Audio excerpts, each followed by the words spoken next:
Hello, hello. How are you? Hey, how are you? I'm good. I'm good.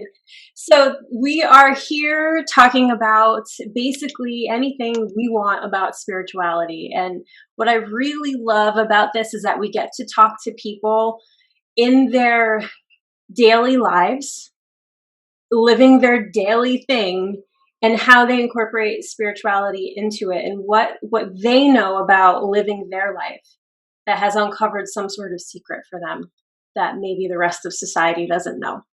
Like let's demystify like regular life so we all can just keep on living a good one, right? So this is my friend Emma. Hi.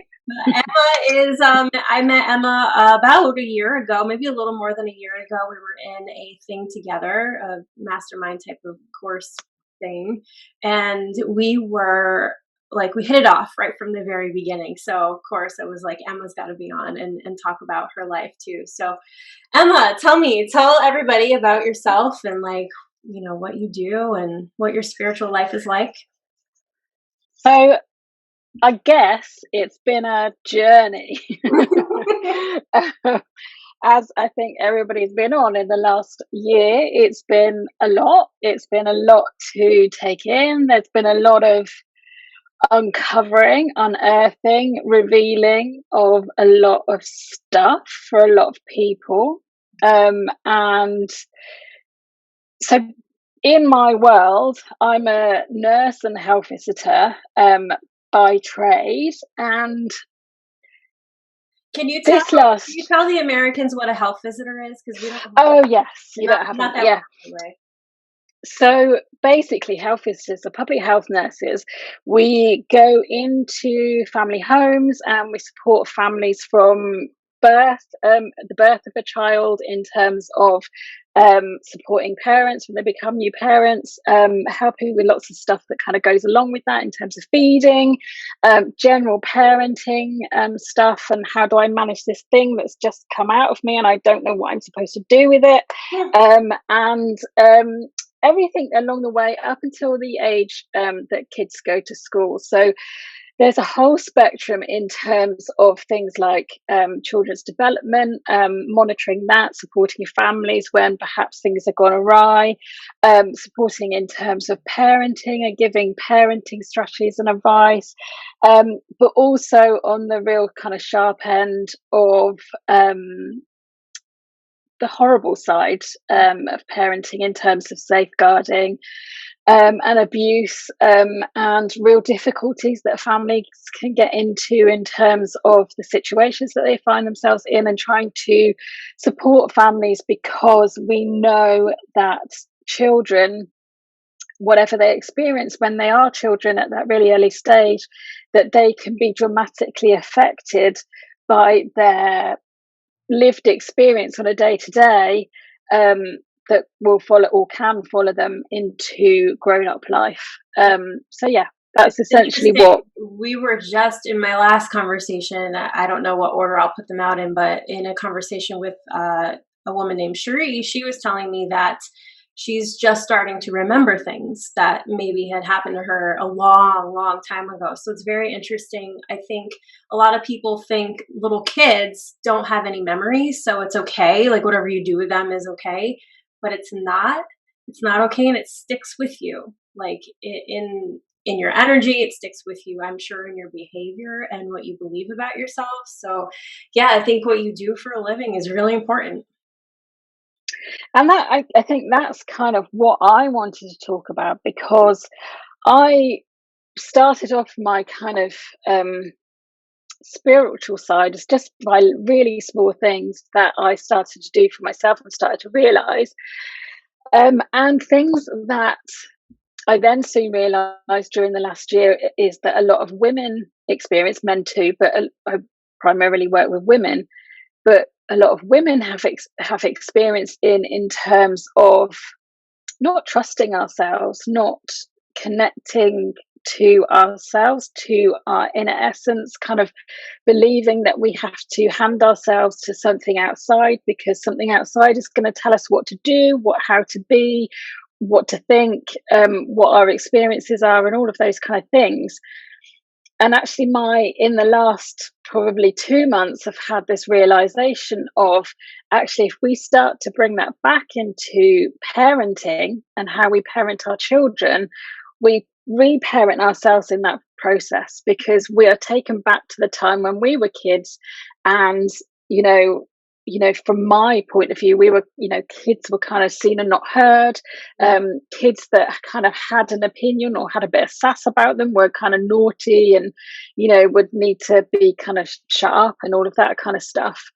um and that's kind of where I've arrived to now, Mm-hmm. and thinking about how we parent our children, and how we want our children to what we want our children to experience in life, Mm. and being able to connect them back to their own feelings, telling them that it's okay to have feelings, but not expecting our kids to behave in a completely different way to how adults do, because we expect children, we say to them, what are you crying about? You've got nothing to cry about. And things like that. We're not validating their feelings in their own right. We expect them to be emotionally evolved beyond what adults are, Mm-hmm. because they're not allowed to experience all of those things, and they're just kind of, everything is quashed down.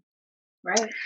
Right. And so that's kind of where I've got to, and really thinking about how we can change that. And my belief in the last year has been that I really think that society, that our governments, our powers that be, have really enabled children to be sacrificed in terms of what has been going on in the world, and what children have experienced in the last year, and how we have neglected kids' emotional and mental health, and their kind of inner guidance system, Yeah.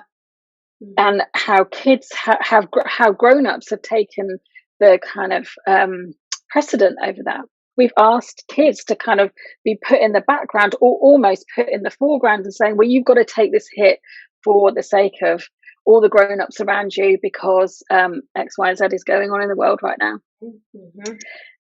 And taking it back to the fact that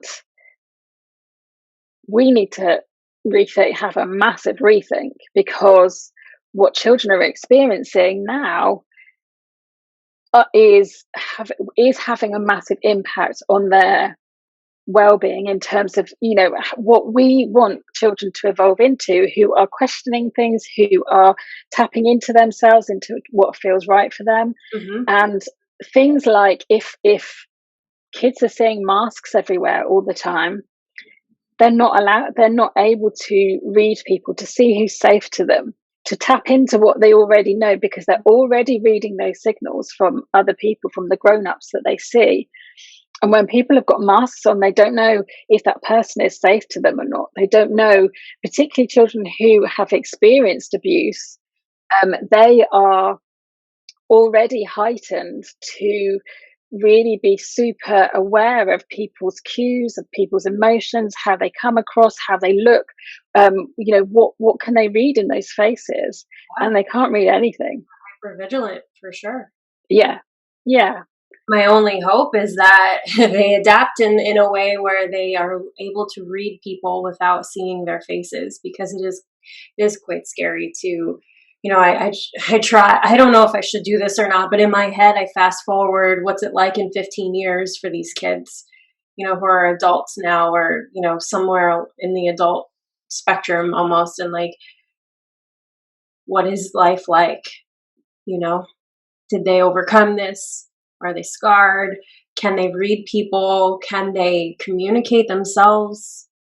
And then eventually, when I'm 80, these kids are going to be in charge of the world. And it's like, I don't know what that's going to look like. And hopefully there's, educational programs to, like you said before, reparent yourself and reparent the parents to turn the ship around. But in my own experience, reparenting myself has been the biggest challenge. But it is the biggest thing that will heal at the same time, right? Like, it's a challenge, but when you get the hang of it, it's one of the most healing things I've found to do is to stop invalidating myself and my inner child and start paying attention to those things, because there is a really real hurt inner child on the inside, right? And that inner child is the thing driving every adult bus out there until they reparent themselves. Like, the world is run by a bunch of people who are walking little children, in adult bodies. So, yeah, I don't know if you have any And thoughts. what we know is that with children, so the kind of sharp end of it, my kids have luckily been fairly shielded. We're not kind of we're not in that kind of really icky stuff in terms of like our family life and things, but we're lucky. There are children who have been in households that they've been locked in with that are experiencing domestic abuse, poor mental health from parents not being able to seek help properly, substance misuse. They've not been able to access education. All of these things we know have they're called adverse childhood experiences. And when if children have experienced things like abuse and all of those kind of things, the more things in the pot that they've had to experience, the greater chance they have of experiencing all of those things themselves as a grown-up. So their their kind of ongoing life experience almost becomes that kind of perpetuating cycle. And of course, it doesn't mean that every child that experiences these things will, end up that way, but we do, other things come into it in terms of how much resilience the child has, how much, what they have from outside that's giving, supporting them, giving them resilience and things. But we do know that will have an impact. And honestly, in my experience and another conversation I was having, was that your own personal spiritual connection, like, at least for myself and the lady I was talking to, was the thing that got us out of that perpetual cycle. It was that thing that just kind of pushed you through, that belief in that something was bigger, and that just gnawing thing inside of you that goes, something's not right here. Something's not right here. Life isn't supposed to be like this. And not everybody has access to that, especially if it's cut off in a certain way when you're a child. So I don't know, we just have to, like, hope that grace falls upon a lot of people when they're having hard times, because that perpetual cycle is that thing that keeps you stuck in that karma loop forever. Yeah, yeah.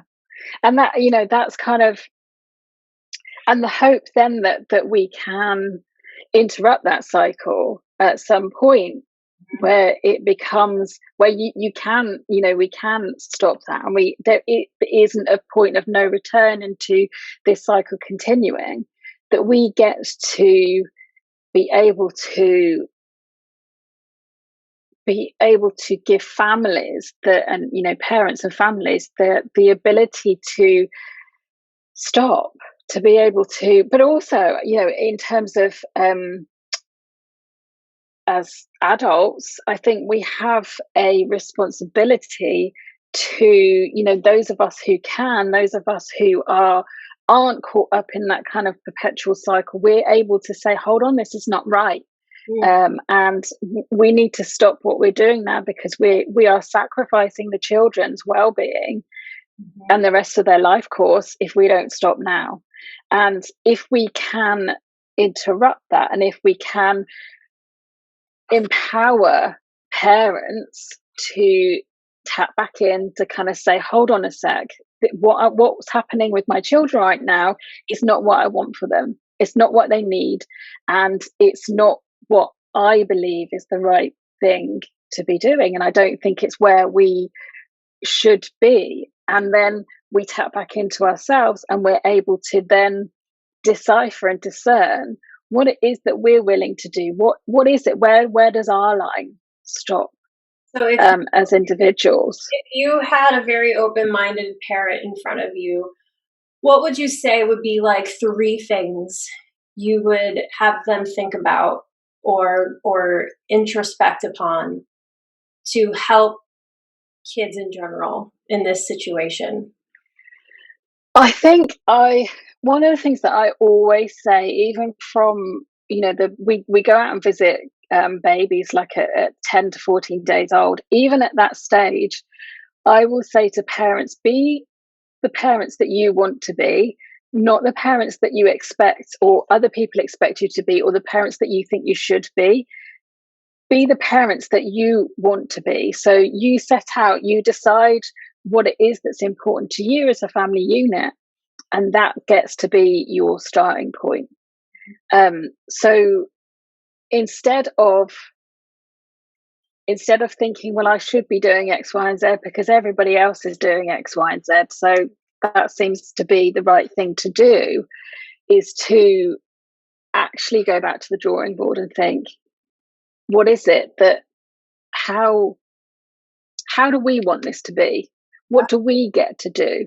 What do we think is our way of doing things? Right. So it's cultivating that inner resilience to society's shame, basically. Like that's where we all I think from observing the last year and a half, where we all sort of fall off, right? Where the minute we feel like we're getting shamed or somebody might think something badly about us is the minute we fall out of our own integrity and we lose our own discernment over what feels right and wrong. We lose our own compass. Shame makes us lose our compass.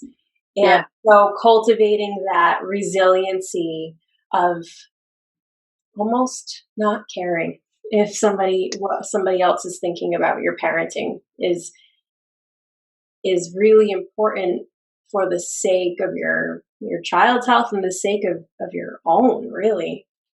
Your own mental Yeah. health is dependent on how much you are shamed into doing things you don't want to do, which then And I affects think health. what happens, I think, when parents don't, um, is that's when we have postnatal depression. That's when we, experience things like anxiety, because we have all of the weight of expectation of all of this stuff outside that doesn't meet this. It doesn't connect with everything that's in here, everything that we know to be, because a parent's instinct is massive. Like it's I've worked a lot in children's critical care, and so I would always say to parents, if you think that there's something wrong, if you're worried that there's something wrong, then most likely there is. So you have to never ever go against it. Always go with it, because there you will never. There are very rare occasions where I've seen parents proved wrong in that instance. So we do have it all. We have it all in there. We have the instincts in there. So I think my question, if I were, I'm not a parent, but if I were, because I know myself, and I would ask you, how would I know when I'm overreacting versus something's wrong with my kid and I just know it? Is there something in my body I will feel or something I'll think about that'll help me discern whether I'm just freaking out or if it's a real thing? It's really that intuition, that kind of that feeling in your gut, that kind of wrenching of there's something else going on here, and there's something to worry about. When it's something that is fairly minor, and we're kind of thinking, oh, I'm probably being paranoid, blah blah blah. We probably are being paranoid, but when we are thinking, actually, no, something is really going on that's not right, that it's that kind of real The difference guttural. between this feeling, and for people listening, I'm pointing at my stomach, like right under my breastbone, basically. There's that feeling there, or there's the feeling here in my head, right? There's one that makes you spin around and around and around. It's almost like anxiety, which we all know is Yeah. not really real. It's just living in the future. Or there's this gnawing, really huge weight, like dragging me down. That's like, no, no, no, something is not right here. And so is that a good way to discern maybe? Like, Yeah, okay. absolutely. Yeah. And I think that's what, in so many people, not just parents, so many people, we've lost that. We've been taken so far away from that instinct Mm, for anything, whatever's going on in the world right now. There's so many of us that feeling, and it's how I started off kind of really looking into things, thinking, this doesn't feel right. There's something not right about this. And that's the thing that started me to kind of, dig down, look further. And it's that is missing from so many people right now, because we're being told not to do that. We're being told, no, no, no, that's not, you don't connect there. yourself, Everything is here. your child, and just listen to whatever somebody else is telling you.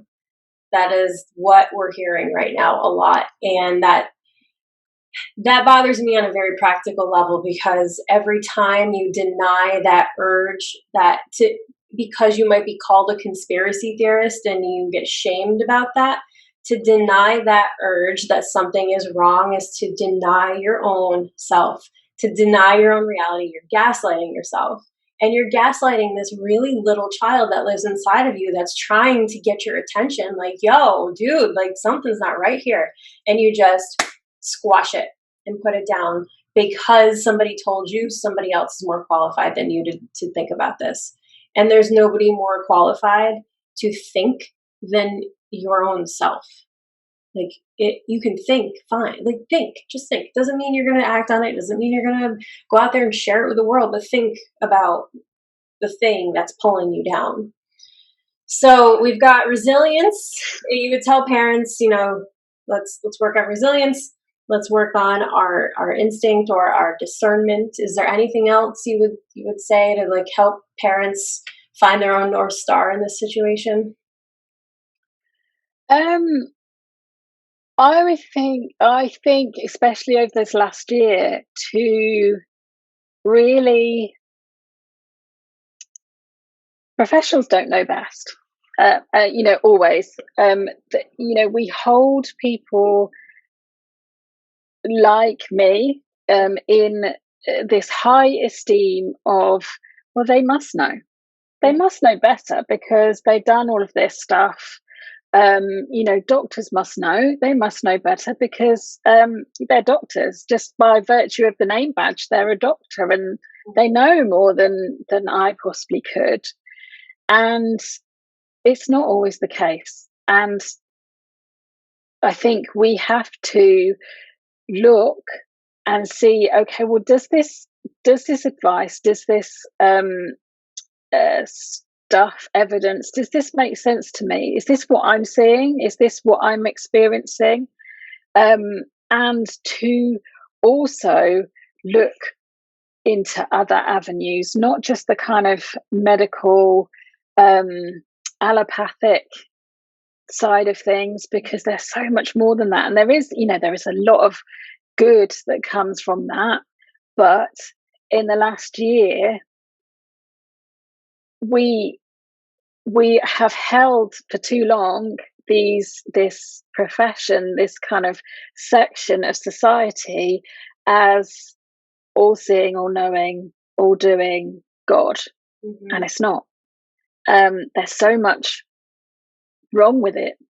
And so much that even myself, along 23 years of doing it, I have said things when I didn't know what I was saying. I was just repeating what I was saying, and I believed it. Mm-hmm. But now I've had to undo that, forgive myself that too, because that's a really harsh reality to realize that I was part of the problem. and not allowing parents, whoever, whatever, to discern their own truth, because what I knew was better, and it was factual, and it was fact, and it was the science, as we keep being told. Mhm. Um, and so I was part of the problem, and that's another kind of spiritual thing for me, is to realize that I was part of the problem, and to allow that to come up, and to allow that to be alchemized, to forgive that side and say, I need to do better. That wasn't okay, and I need to do better. And I think that's something else in terms of spirituality, and the work that we do is to look at ourselves too and think, actually, no, like that I could have done better. I can do better. I need to do better, and I need to learn more. Yeah. Yeah, I mean, we're not ever, I mean, not in my world, here to bash anybody, right? We're never here to like say doctors are bad, nurses are bad, everything in society is bad. We have to remember that everybody, no matter how many degrees they have, are still human. They still don't know everything. Not everybody knows everything. It's impossible. Not everybody has the same level of conscience, even. We're all human. And that's why it's important to first listen to yourself and then seek out help from somebody that you connect with, that you know is going to help you in the direction you need to go. Because it's not, we're all growing, we're all evolving right now. And it's not entirely fair to hold it against somebody who's been indoctrinated into a system because that's their job, right? Like that happens. It happens when I was a teacher. It happened there. Just mentioned it happens in your industry as well. It happens everywhere. It's just the point that you take enough responsibility and say, okay, I need to think outside of this indoctrination first. Like I need to just take a look at and ask myself, are these things that they're telling me true? And then hold myself accountable for educating myself to a level that makes me feel like I'm living in my own integrity now. And that's it. And Yeah. it takes work and effort, but it's not hard. And it's not here to blame anybody. It's just you got to start living for you, and you got to start living And toward alignment, your own integrity. yeah. And we don't know what we don't know, but there becomes a point that often we know, but we're not willing to kind of fully realize that. And so that I think there is that point where, you know, people, particularly, I'm speaking from experience in my field, where people know that there's something going on, where people know that perhaps what they're delivering is not um, authentic, and that it's questionable, and there's questions that are arising.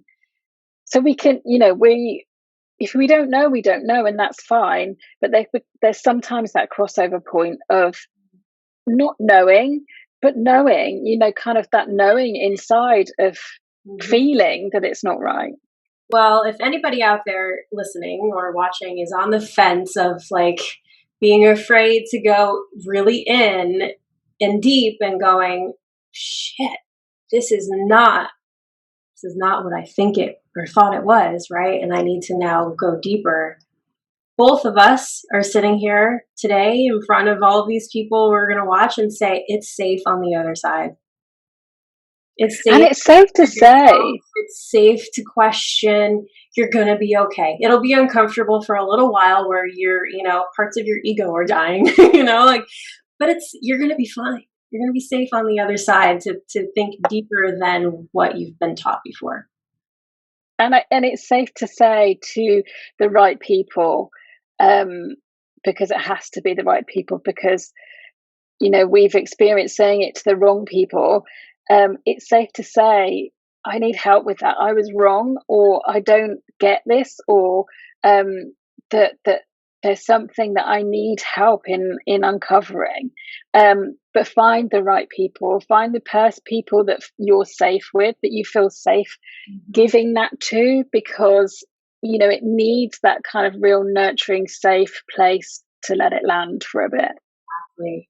That was such a great thing to say, and a really great way to wrap this conversation up because this has been so incredible. And I know that somebody listening that's been just kind of like, ah, this feels really weird and icky to me. This is how you find the secrets of humanity by being okay in that really weird, uncomfortable point of what you knew is dying and you're allowing other new to come in and fill you up. So thank you, Emma, so much Thank you. for today and talking to you. This has been really, really fun. And hopefully we'll just keep on doing this. So maybe you'll come back and talk again if this, goes well, I think. So here we are. We are going to wrap this up. Thank you again. Thank you. Wonderful. Now, rest of your evening since you're a whopping, I think, 8 hours ahead of me. Yeah. Alrighty, and I'll talk to you soon. Thanks again. Thanks so much. Take care. Okay, Bye. bye.